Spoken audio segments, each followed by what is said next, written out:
Jérôme Béglé pour la politique.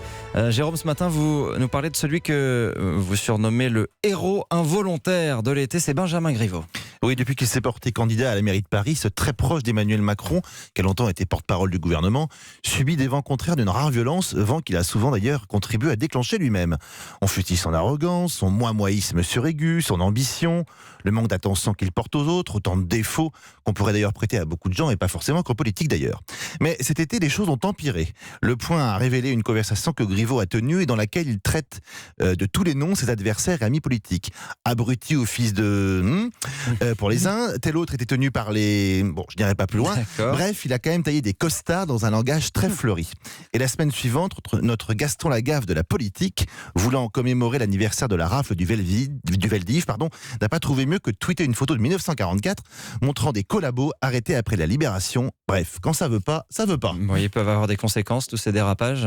D'abord, il va être difficile pour lui de faire des risettes à ses amis politiques Hugues Rançon, Mounir Majoubi ou Cédric Villani, tous du même parti que lui, c'est-à-dire La République En Marche, qu'il a copieusement insulté et auprès desquels il a dû ensuite s'excuser. Idem pour Pierre-Yves Bournazel, député Agir du 18e arrondissement, qui a donc appris qu'il était tenu par les parties génitales. Plus grave encore, selon moi, Benjamin Griveaux se revendiquait de Bertrand Delanoë. Or, l'ancien maire de Paris, retiré à Bizerte en Tunisie, se donne un mal de chien pour ne pas intervenir dans le débat public. Il ne dit rien, n'accorde de soutien ou de défiance à personne, et là, il a été contraint de châtier publiquement son apprenti successeur en lui rappelant que personne n'avait le droit de parler en son nom, et ça laissera des traces. En gros, vous pensez que Benjamin Griveaux a potentiellement déjà perdu la campagne des municipales à Paris ? Bon, à 7 mois des élections municipales, ça me paraît impossible à dire, mais il devra rapidement redresser la barre et mener dès la rentrée une campagne un peu plus œcuménique. Car l'ancien ministre a au moins raison sur un point, les municipales à Paris, c'est pas la cantonale de Vesoul. Ce scrutin et cette ville revêtent une importance considérable pour La République En Marche.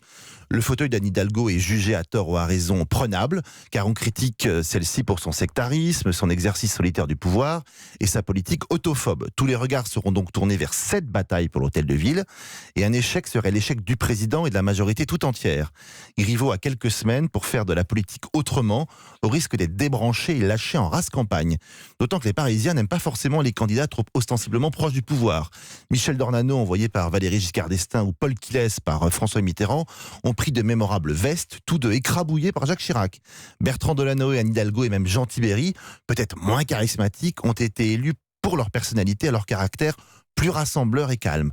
Rassembleur et calme, deux qualités dont manque cruellement Benjamin Griveaux.